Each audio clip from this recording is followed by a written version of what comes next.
భ్రాంతి జీవుండు దేవుండు భ్రాంతి ఆత్మా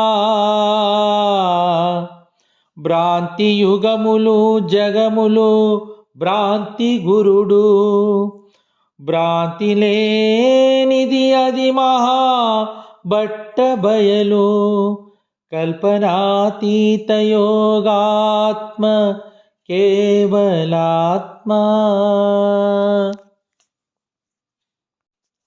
కేవలాత్ముండు తానయ్యి కలియుగమున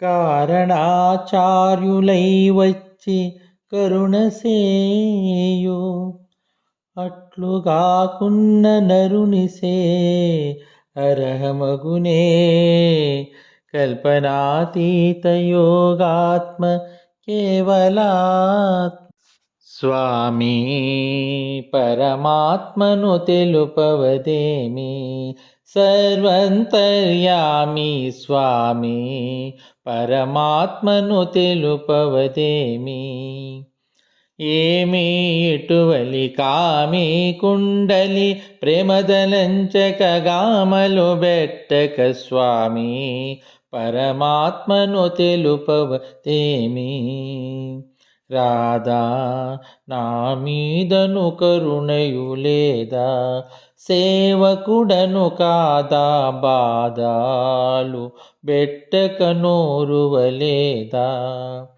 పోదా ప్రాణము రాధా జానము లేదా వినయము కాదా మిడుచుట్ స్వామి పరమాత్మను తెలుపవదేమి సర్వంతర్యామి స్వామి పరమాత్మను తెలుపవదేమి.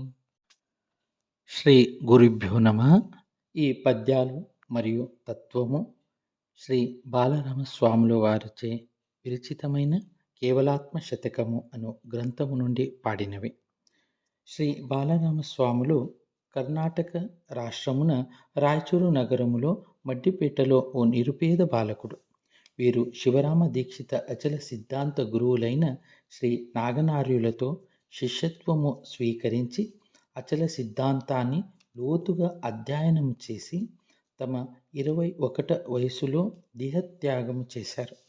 వారు రచించిన గ్రంథమే ఈ కేవలాత్మ శతకము. జనన మరణ భ్రాంతి భయమున్న వారికి అభయమిచ్చే అభయానంద శ్రీ కోదండ రామయ్య గారు ఇదివరకే బాలరామస్వాముల వారి ద్విపదార్థ దరువులను విశ్లేషించారు. అది విని తరించాము. ఇప్పుడు కేవలాత్మ శతకమును అంటే అందులో ఉన్న పద్యాలు తత్వాలను విశ్లేషణ చేస్తున్నారు. ప్రతి ఒక్క పద్యము అద్భుతమైన ఆణిముత్యాలు. ప్రతి ఒక్క తత్వాలు పాటలు నా భూతో నా భవిష్యత్తు. అప్పటి నుండి ఇప్పటిదాకా మా రాయచూరులో ఏమాత్రం అధ్యాత్మ చింతన కలిగిన వారు ప్రతి ఒక్కరూ తప్పక పాడే మొదటి పద్యాలు పాటలు అవి కేవలం కేవలాత్మ శతకము నుండి. ఈరోజు శ్రీ గురు అభయానందుల వారు వాటిని విశ్లేషణ చేస్తున్నారు. అది మన భాగ్యం. వాటిని విని తరించి పునీతులైదాము. జై గురుదేవ.